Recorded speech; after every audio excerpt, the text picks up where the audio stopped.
Hey everybody, how's it going? Marcos Viegas for Fight Up TV, being joined with Eddie Hearn, who has a card this weekend on DAZN in Philadelphia. The return of Boots Ennis after more than a year layoff, selling out the arena. From what I hear over there, Eddie, hey, one of the most sought after free agents. You got him. You have this homecoming fight for him. I know this is like seen as a showcase fight for him, but really, you know, he has to look spectacular in this fight, right? To be able to get the type of fights you want to put him in. Yeah, I mean, look, I think it's a real fight. I think it's a tough fight. Avanesian's very strong, game, can punch. But if the hype is real, and we believe it is, and you've got a homecoming, you've got 14,000 people in the Wells Fargo, like you need to perform.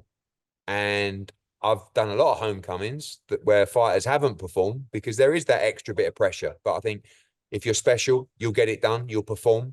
And I expect a scintillating performance from Jaron Ennis tomorrow.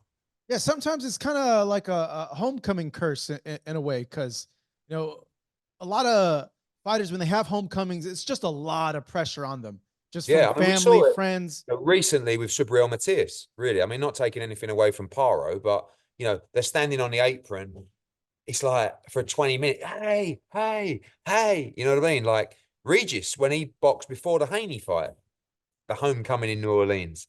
He underperformed a little bit. So there is that level of, but I still stand on, if you're really, really special, I feel like these are the moments you're going to shine. And if he shines tomorrow night on this platform in front of this crowd, you got a superstar of the sport of boxing. You really have.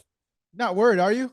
You just listed two instances. It Yeah, kind of got my mind going. yeah. No, the worry is I don't think he'll lose the fight because I think he's exceptional. But if it's a 12-round war, like obviously it's a lot different to a 4-round demolition that could just set the arena on fire, and that's what we're hoping for tomorrow. What happened with Cody Crowley? I know he was the original opponent. There was something that he said something was wrong with his eye, but what Yeah, exactly he had happened? an eye operation in the past, and he didn't get cleared to fight. So, you know, we lost out. A lot of people, I mean, most people feel that Avanesian is a better fight, a better test. Who knows? I think it would have been difficult for Cody in this kind of environment, like to thrive because there's a huge pressure. And one thing about Avanesian, he couldn't give a shit. I mean, he's tough as old boots. He's gone to Omaha to fight Terence Crawford. Like he's seen it before, and it's a good fight. Is there any comparisons people can draw on Saturday night between what Boots can do against Avanesian and what Crawford did against Avanesian? Yeah, I guess because of the potential fight between them, you'll always align a mutual opponent. But, Evanesian put up a good fight against Crawford, got outclassed and stopped in 6 rounds. So, yeah, if we can do it quicker, that'll be nice. But I don't know. I mean, I think that people will always draw the comparisons, but, the key is to get the win. And I think to get the stoppage, I think that's important as well in this fight. And that's tough to do against Avanesian. He's tough, but Crawford did do it. And hopefully we can do the same. Has Boots or his father mentioned to you that they are wanting to do a one up to Crawford's performance and get him out there earlier? No, but I know it'll be on their mind. The Crawford fight is a fight that they really want. And of course, it helps calling for those kind of fights if you can do a better job. We saw even with AJ recently, against Ngannou and against Wallin, we didn't pick those fights because Fury had fought them. But of course, it's great to do a much better job on them than Fury did. So I can't lie that it's definitely not something we're going to be screaming and shouting about if it happens. But the focus is to win and win well.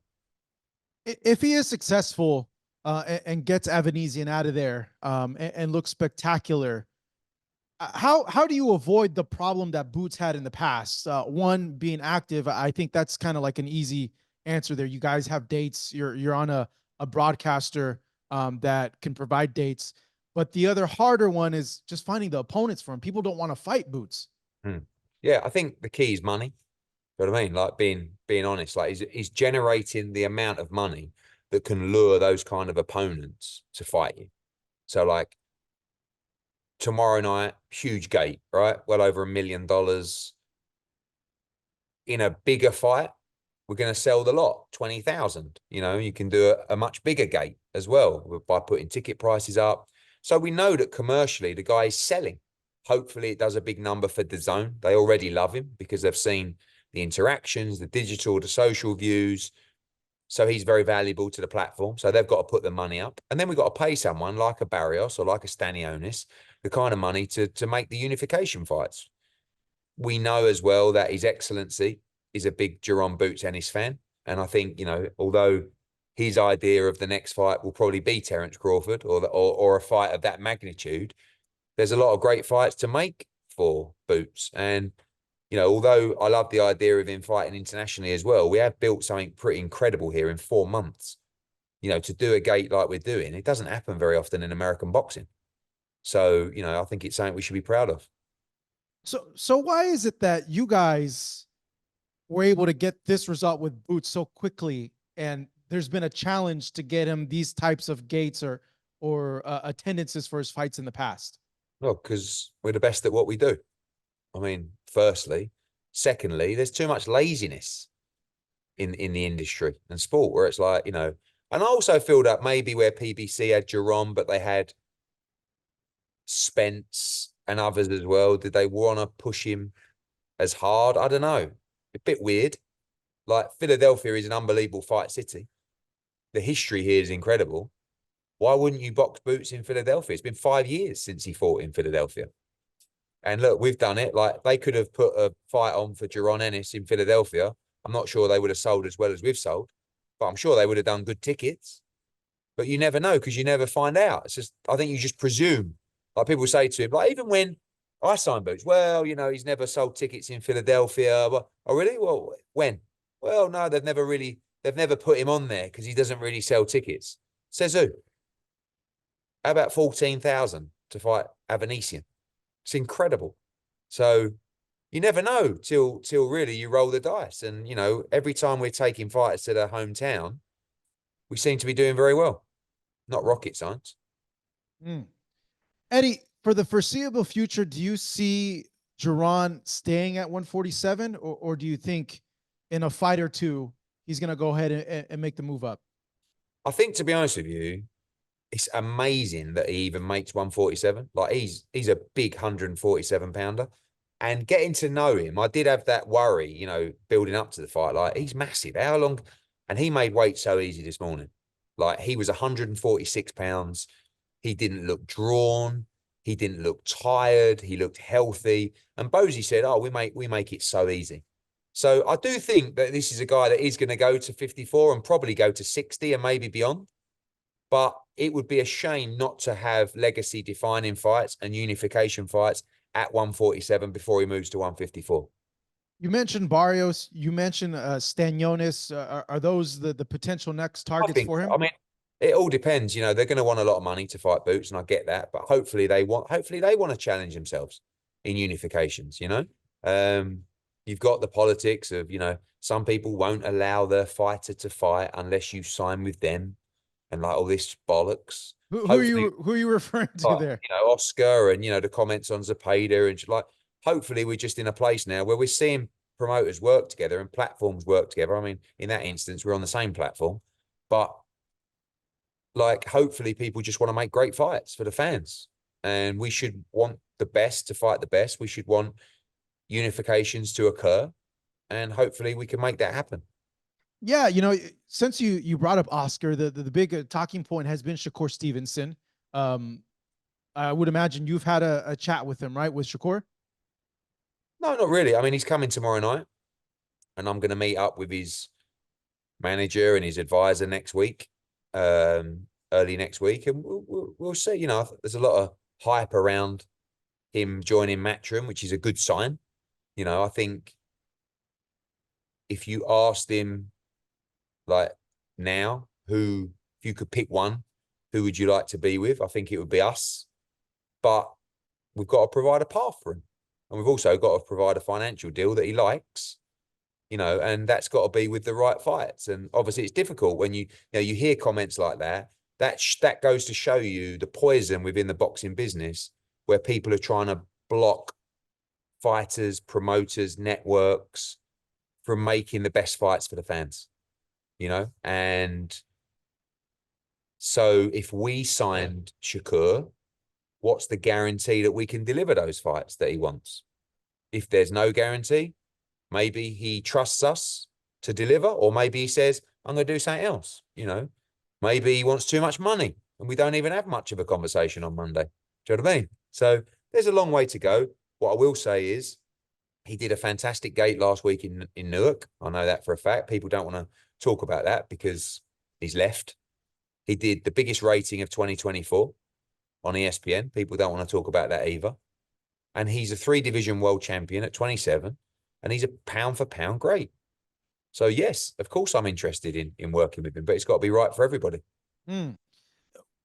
You had mentioned, well, no, Bob mentioned in an interview that he had a conversation with you in Leeds during that Taylor Catterall fight, in which you said, hey, you know, whatever you're paying Shakur, I'm not going to pay him that much.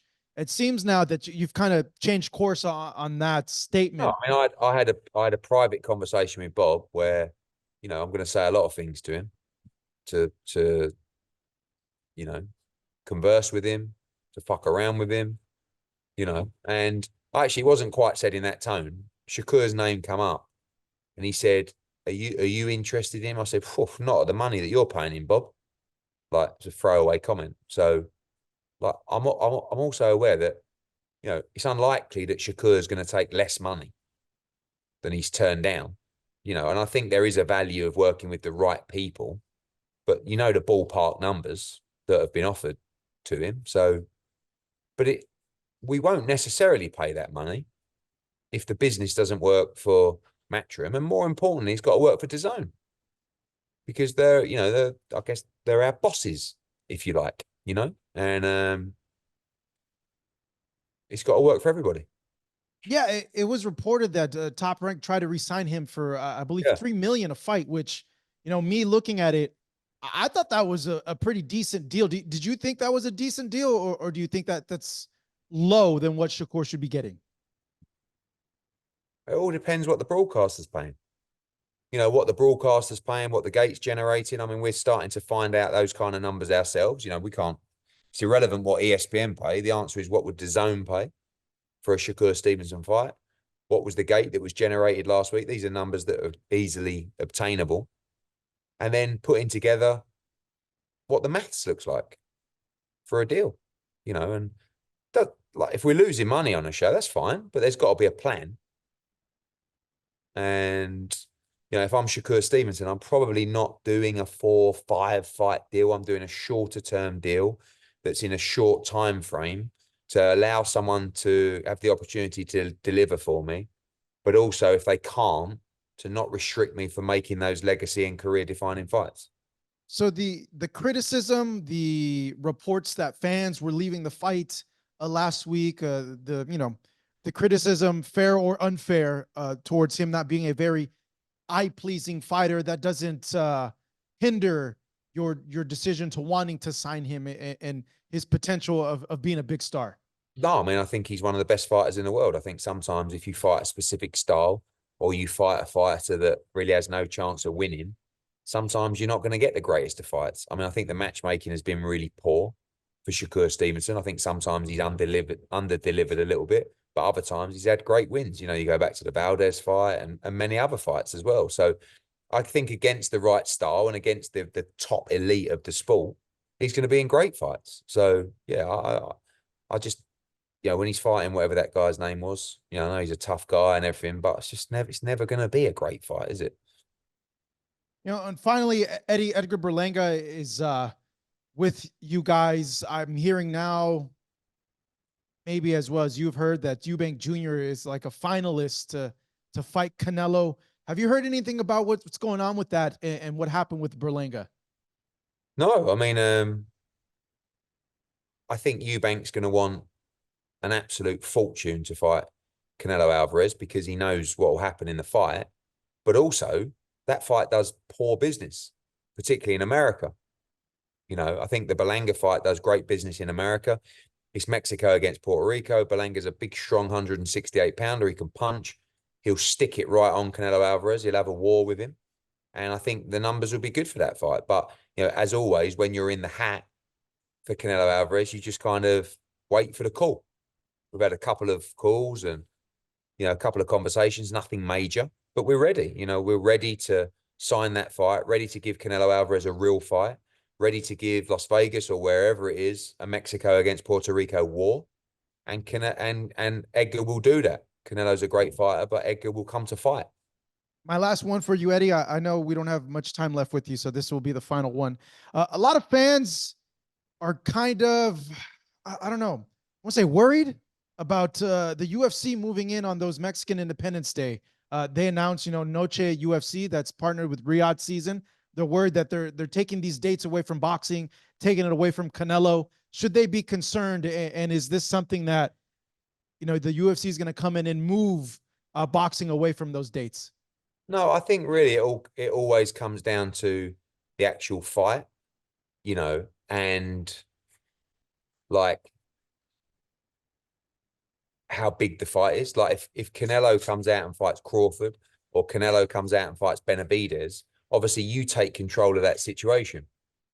You know, the issue is some of the fights haven't been big enough to put a stamp on those dates. Like if you have enough time and you come out and you go, bang, September to whatever, you know, we're doing it.